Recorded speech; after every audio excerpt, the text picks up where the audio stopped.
Hello and welcome to the Daily Comic and Collectible, episode 564.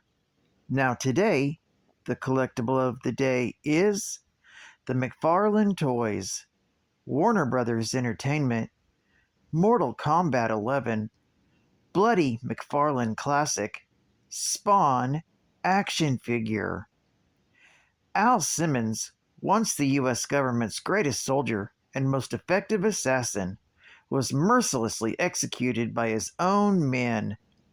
Resurrected from the ashes of his own grave in a flawed agreement with the powers of darkness, Simmons is reborn as a creature from the depths of hell, a hellspawn.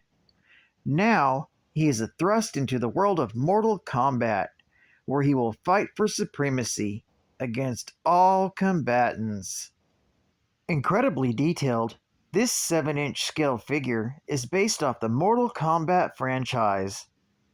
The limited edition Spawn is featured in a bloody spattered version of his Mcfarlane Classic skin, as seen in the video game Mortal Kombat 11.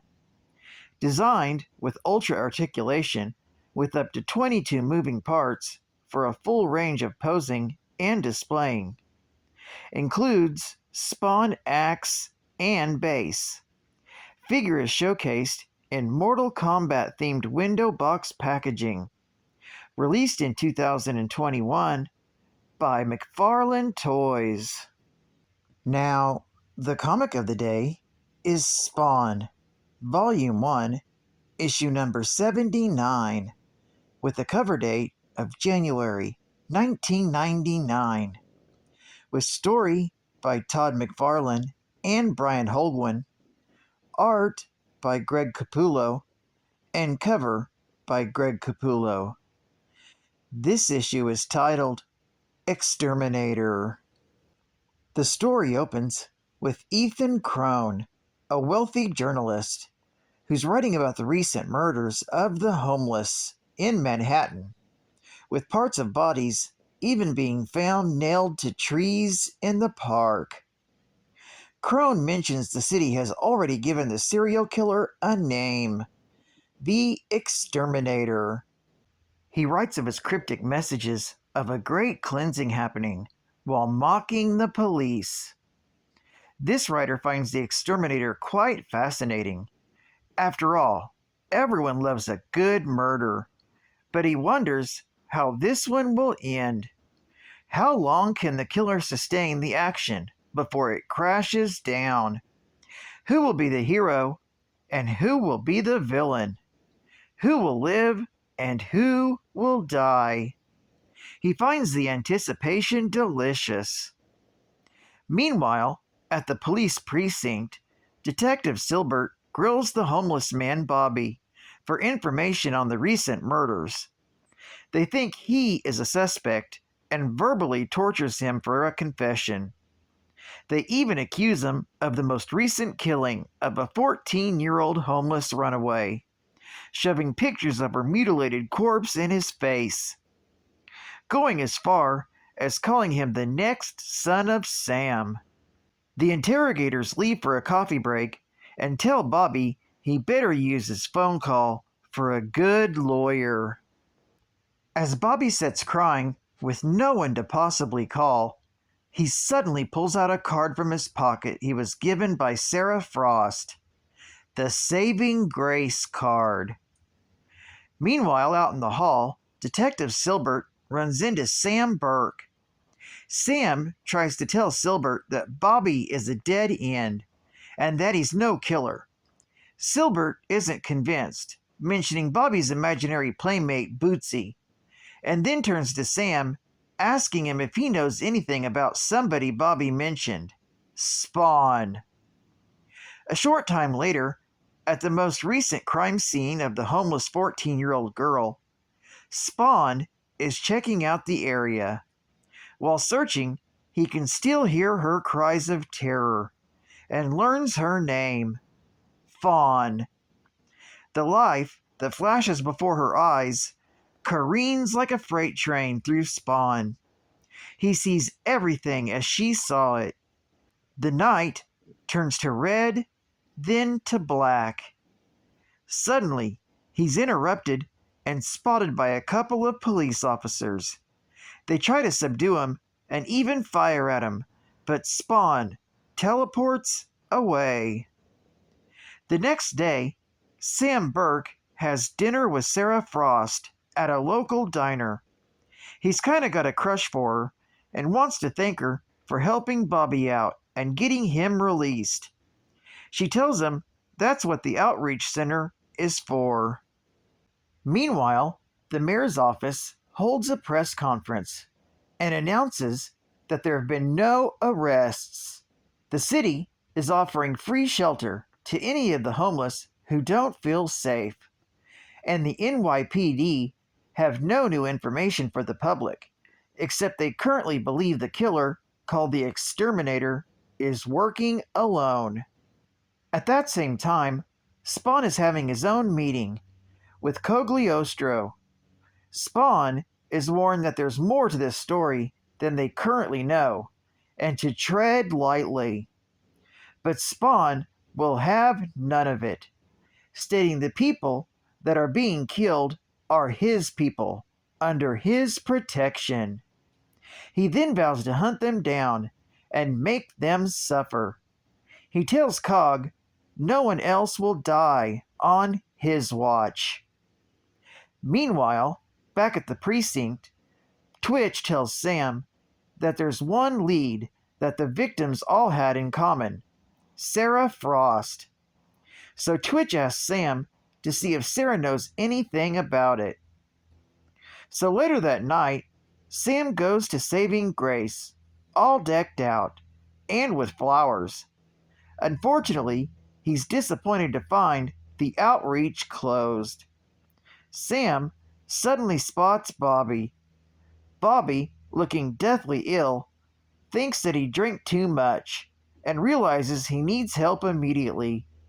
Sam breaks into the clinic so he can call for help and is sickened to discover a shrine to the homeless killings and several of the missing body parts from the victims nailed to a cross. This story is continued in Spawn, issue number 80.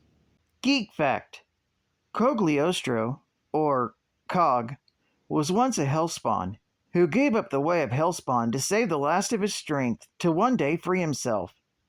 He saw Albert Simmons as his ticket to one day achieve freedom and mentored him on how to use his powers. In years past, Cogliostro was known as Cain, the first murderer. He murdered his brother Abel, thus killing a quarter of the world population of that time. And since the beginning, he never wanted to serve in hell, but to rule it. He struck a deal with Melbolgia to become a Hellspawn and serve in his army. However, he feared his return to hell when he would one day use all his power, and vowed to never use his powers again until he could figure out how to free himself of his curse. Bonus Geek Fact: Sarah Frost, aka the Exterminator, is an OCD plagued doctor who moonlighted at a help center for those who have lost their way, Saving Grace.